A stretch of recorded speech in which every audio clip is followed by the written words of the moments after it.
welcome back. Happy Friday. This has been kind of a strange week for us. Monday we got snowed out, which pushed our quest to Wednesday, which pushes everything down a day for the rest of the semester. So I've handed out a new partial calendar for the rest of the term. Make sure you grab one of those. It has updated due dates on the homework and also updated dates on the tests and the quests, which are all, again, one day later, one class later than they were originally. So today we're going to talk about more about factoring and products of binomials. We'll see a special kind of formula today. This is our last day about factoring as a standalone topic, but in the next class we'll talk about solving quadratic equations by doing something called rooting and also by factoring. So we're still going to be doing factoring for a while, but now we're actually going to be using it. We're not just going to be factoring for factoring's sake. Factoring will be part of bigger problems. And then coming up you can see graphing parabolas, quadratic formula one day, quadratic formula a second day, and then word problems involving quadratics. So lots of stuff about quadratics, whatever those things are. Questions on the calendar? Okay, then let's jump in at the top of 161 with our daily summary. In this lesson, we learn how to factor the difference of two squares and quadratic trinomials where a is not equal to 1. So that a, I'll just remind you, is the a in front of our x squared. This is our kind of generic way to write any quadratic thing. And all of the examples we looked at last class had a equal 1. We're going to do ones today where a is not equal to 1, but it's the same 2x2 procedure, that 2x2 box. Okay, number 1 says let's multiply a few products. Let's just do part B. And you can do the other ones later if you wish. But to multiply these two things here, are you guys okay with the kind of lobster claw way to do it, or do we want the 2x2 box way to do it? We're just distributing, right? So what do we get when we multiply the first things? Yeah, 49, and then we'll do the outer things here. Plus 7y, and the inner things minus 7y, and then the last things minus y squared. And then you combine the terms that are in the middle there, and what happens to those terms in the middle? They cancel. And so we're just left with 49 minus y squared. And there's a reason that those inner terms canceled. The reason was that in the original problem, they were exactly the same as each other. I see a 7, a y, a 7, and a y. The only things that are different is one of them has a minus sign between and the other has a plus sign between. And whenever we have that exact pattern, we're going to get this cancellation here, that 7y and that minus 7y. And so that actually gives us a new shortcut, not so much a shortcut for multiplying things, which is pretty easy. I mean, like what are you saving if I give you the ability to not write down the plus 7y and the minus 7y? You're not saving much. But this is going to give us a way to solve problems going the other direction, where if I give you 49 minus y squared and I say, can you factor it? Can you write it as two parentheses multiplied together? You're going to say, oh, I recognize this because it's two terms and it's a subtraction in the middle, and these are both perfect squares. 49 came from 7 times 7, and y squared came from y times y. So we're going to be able to take this guy and rewrite it as that guy. That's the new formula, okay? And so it's written out here generally in the box. If you see a squared minus b squared, you're going to be able to factor it into an a plus b times an a minus b. And again, to decide whether or not this new formula is in play, we're going to ask the same 3 questions. Is it two terms? Is it a difference? Are they both perfect squares? We need yeses to all 3 of those questions. And once we've got that, we can use our difference of two squares formula, which some people abbreviate DOTS, difference of two squares. So let's try part A. Number 3 says, let's use our formula to factor these. So x squared minus 64, is it two terms? Is it a difference? Are both of them perfect squares? Yes. So we've got our fancy formula there in play. The first 2 terms need to multiply and give you x squared. What are they going to be? X and x. The last 2 terms are going to multiply and give you 64. What are they going to be? It's an 8 and it's an 8. And we'll deal with the signs too. There are other ways to get 64. You could do 2 and 32, right? That'll give you 64. but you're not going to get the cancellation in the middle unless you put 2 copies of the same number. That's what the formula says. It's got to be a B and a B, 2 copies of the same thing. So you don't get to just randomly pick. You got to put the same number twice, 8 and 8. And then as Casey says, we're always going to have 1 plus sign and 1 minus sign. The order in which you put those makes no difference. Okay, let's try this next one here. Is it 2 terms? Yes. Is it a difference? Yes. Are they both perfect squares? They are. Some people like to have the variables first. They'll put A's and B's, maybe something like that. As soon as you write that, you're done. This is not going to work. You got to be true to the order in which the original problem was written. The first thing I see is 100. The first thing you need to write is the thing that gives you the 100. What is that thing? 10 and 10. Got to put it in the right order. Don't assume the variables go first. Just be true to the order. A squared, B squared. It's got to come from 2 copies of the same thing. What are they? AB and AB, right? If you multiply them, you get A squared, B squared. And then again with the signs, 1 plus, 1 minus, and we win.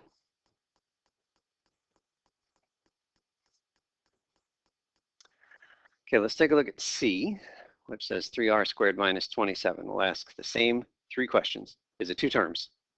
Yes. Is it a difference? Yes. Are they both perfect squares? No. 3 is not a perfect square. Neither is 27. So we're done. We can't use the difference of 2 squares formula. That said, the difference of 2 squares, like these 3 questions we're asking, should not be the first questions we ask. The first question we should always ask when factoring is, can you factor out a greatest common factor? And in this case, we can, so let's give it a shot. What is the greatest common factor? 3, and then we're left with a single thing in parentheses. I get r squared minus 9, is that right? And so we factored out the greatest common factor. That's always what we should look for first when factoring. But then we have to keep going. We've got new something in the parentheses. It's like a brand new problem. And if you can factor that r squared minus 9 any farther, then you have to. So let's ask our 3 questions. Is it 2 terms? Yeah. Is it a difference? Yeah. Are they both perfect squares? They are now. So now we get to do our difference of 2 squares formula. So let's see if you can take a moment to fill in the blanks, trying to build an r squared first and a 9 last.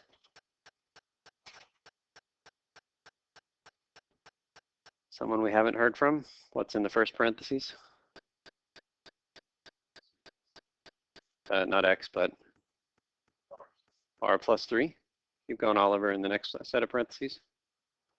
R minus 3. Everybody buy it? Now, this is not the right answer. What did I forget to carry over? Is that 3? So all we did was rewrite this guy like that. But you got to copy everything else. So the 3 stays. Questions on that one? Okay, let's take a look at part D. X squared plus 25. Is it 2 terms? Yes. Are they both perfect squares? They are, right? X squared, 25 is a perfect square. So we're ready to use the difference of 2 squares formula? No, because it's a plus sign. It's not a difference. It's got to be a difference in order to use our formula. So I skipped over that question trying to trick you guys, but you didn't fall for it. So we can't use our difference of 2 squares formula. I'm going to write something. Don't copy this, but I'll put my best guess. I mean, I'm doing a lot of things that look like this. So let's see, x and x. How about 25? What might that have come from? 5 and 5. And what about the signs? It's got to be a plus 25. So how about plus and plus? Is that it? No. The problem here is that if you actually do the distributing, I'm just going to focus on these ones here. That is not what I meant to focus on. I'm going to focus on these ones here, the outers and the inners. What do you get for the outers? Plus 5x, and the inners? Plus 5x, and altogether plus 10x. And it didn't cancel. And there's no plus 10x in the original problem, so it didn't work. I could try making both of those pluses minuses, but it's still the same problem. There's no way to make it so that you don't get the middle term with the x in it. So putting a big line through this cannot be factored.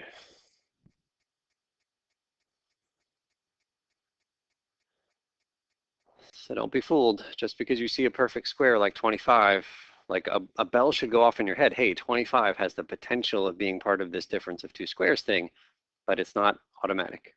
It's got to be two terms, which it is. It's got to be perfect squares, which it is, but it's got to be a minus, which it's not. Okay, finally, x to the fourth minus 16. Let's try that one. Is it two terms? Yes. Is it a difference? Yes. Are they both perfect squares? They are. X to the fourth is a perfect square. Let's see if we can write it. So in the first thing inside of these parentheses, I'm trying to write two copies of the same thing that multiply to x to the fourth. What are they? X squared.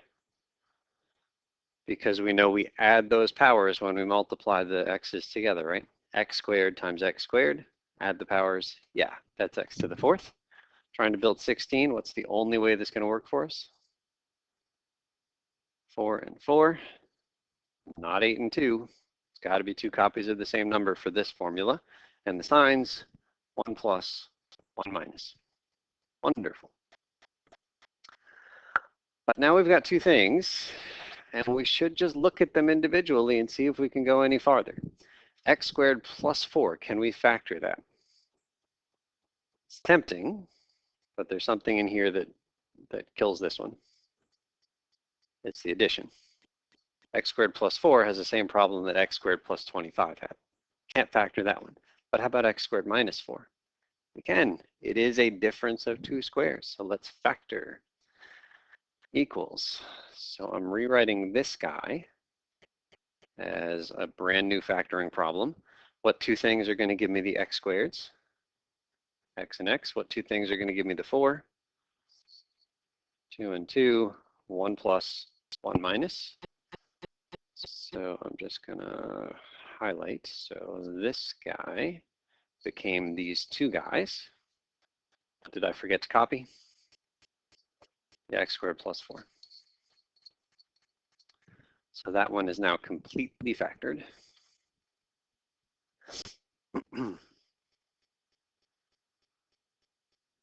Questions on this new formula?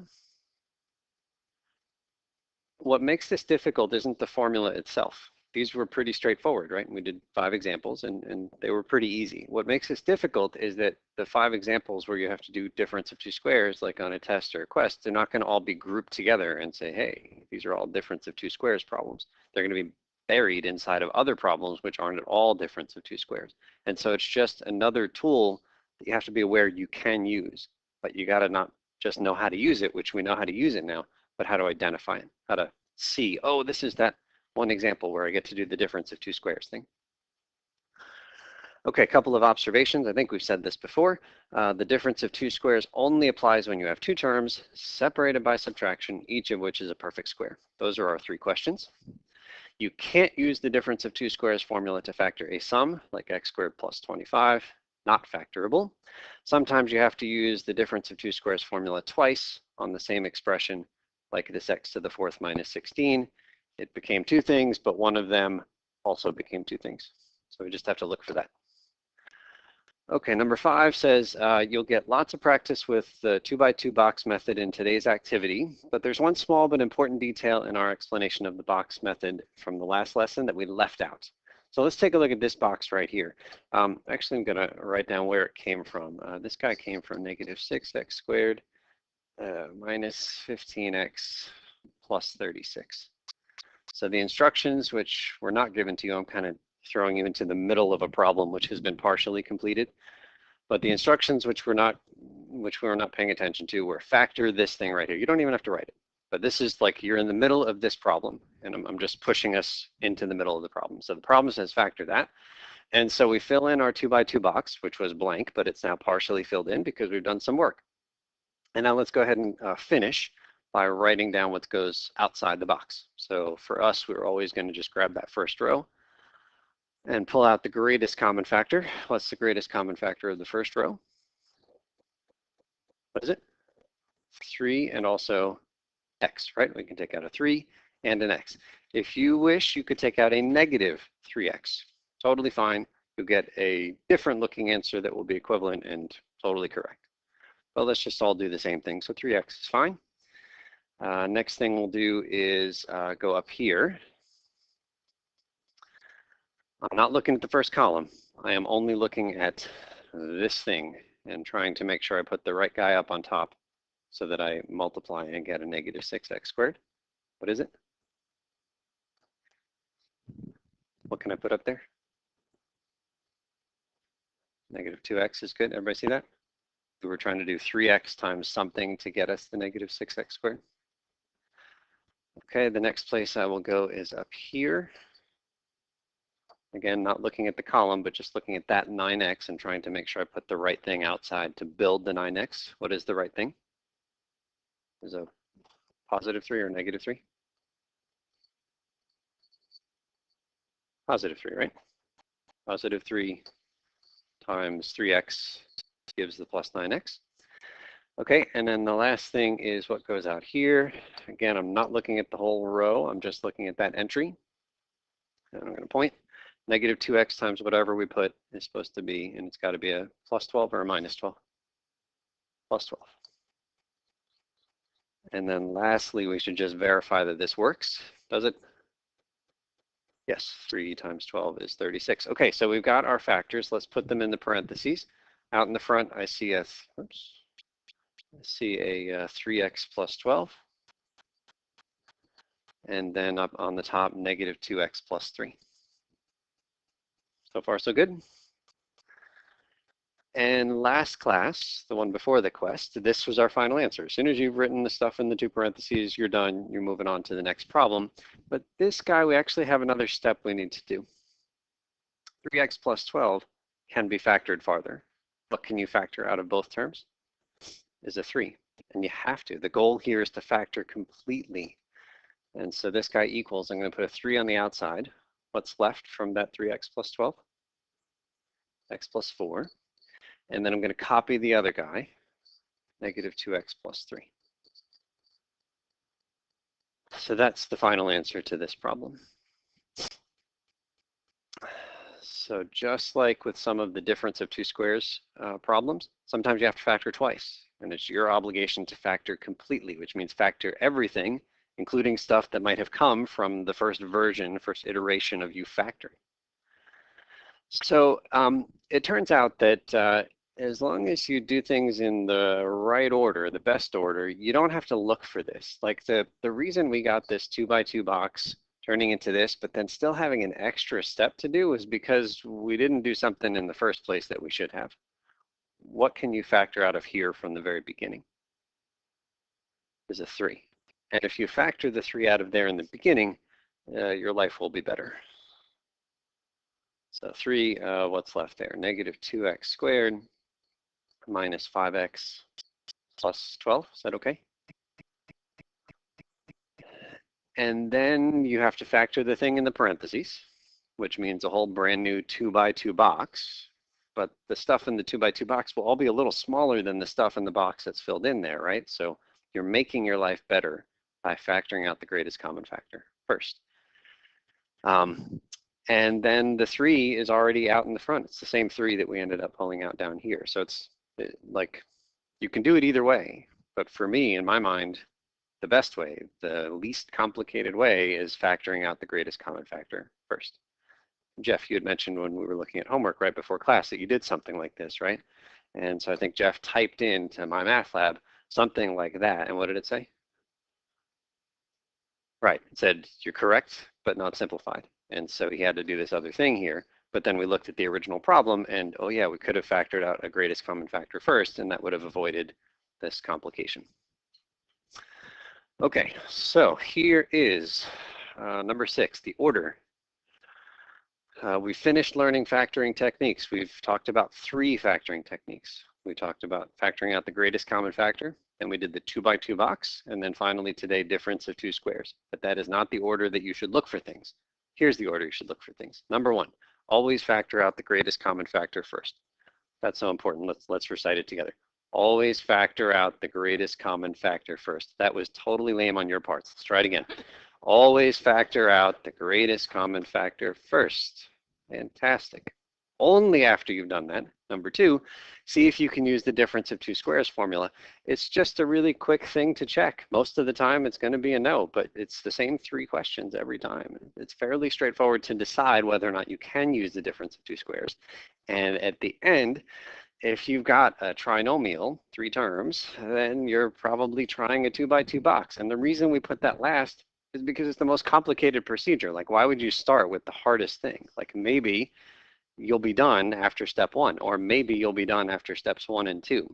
But if you're not, then let's try, okay, kind of throw in the towel and try number 3. And you're going to have to do it, but let's at least do things in the best order. Okay. If you need a refresher on the 2x2 box method, on the next page, there's an example problem worked out next to the step-by-step procedure. Feel free to skip it if you are feeling good about the 2x2 box stuff and just jump to the activity. We've got a solid 50 minutes. You're going to get a ton of practice factoring today. One important note, it's underlined and bolded. Note that the box template provided in the activities, you know what I'm talking about, right? Like, I give you this, and then I have the word product equals, and I have sum equals, like that whole template, which I copied and pasted many times in the activity, will not be provided on tests or quizzes, and it's not in the My Math Lab homework. So if you like the box, just make sure you include it on your little cheat sheet and get used to creating it from scratch, okay? All right, so next page or two is the example. Feel free to skip it if you're feeling good. Activity starts there.